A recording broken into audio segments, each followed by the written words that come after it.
Hello အားလုံးပဲမင်္ဂလာပါရှင်ဒီနေ့ကတော့ပေါ့နော်မိုးအေးလေးနဲ့ဗိုက်ဆတာနဲ့အမားကနေပြီးတော့ကော်ရခါသီးကျော်ကိုကြော်ကျွေးပါတယ်ရှင်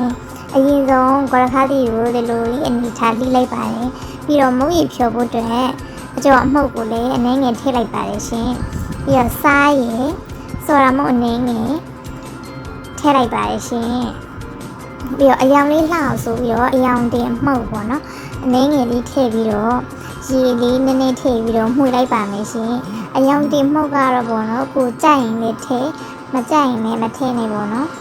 အဲ့လိုရေလေးနည်းနည်းလေးထည့်ပြီးတော့မှုရတယ်ပေါ့နော်ရေများသွားလို့ရှိရင်မုတ်ကြီးကကျဲသွားမယ်ပေါ့နော်ပြီးရင်ဒီလိုအနေထားလေးရရင်ကြော်လို့ရပါပြီရှင်စပြီးတော့စီအိုးလေးကိုလည်းတည်ထားလိုက်မယ်ပေါ့နော်စီရလည်းမပူသေးတော့ငြုပ်စီဖြော်ဖို့အတွက်စစ်သွန်ဖြူနဲ့ငြုပ်ပြီးစိမ့်လေးကိုလည်းထောင်းလိုက်ပါမယ်ရှင်ပြီးရင်အိမ်မှာကျူထားတဲ့အချင်းကြီးပေါ့နော်သုံးစွန်းထည့်လိုက်မယ်ပြီးရင်ထောင်းထားတဲ့ငရုတ်သီးတွေကိုလည်း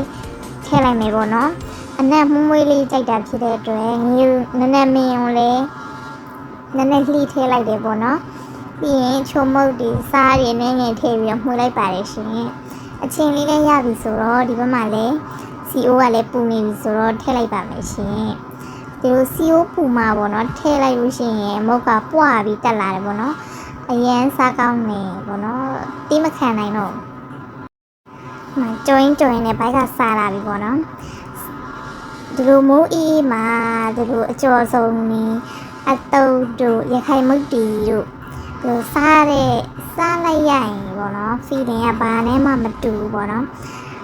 မိုးအေးမှာဒီလိုလေးကြော်စားတာအရန်ကောင်းနေပေါ့နော်လူကြလူမျိုးအကြိုက်တူတဲ့သူတွေရောရှိလားလူကြရဲ့ပထမဦးဆုံးဘလော့လေးမှန်လို့အမားတွေပါခဲ့လို့ရှိရင်လည်းတောက်မှတ်ပါရဲ့ရှင်အားလုံးဗီဒီယိုအစဆုံးကြည့်ပေးကြတဲ့အတွက်ကျေးဇူးတင်ပါတယ် See you next video နောက်ထပ်ဘလော့တွေမှာပြန်ဆုံမယ်နော်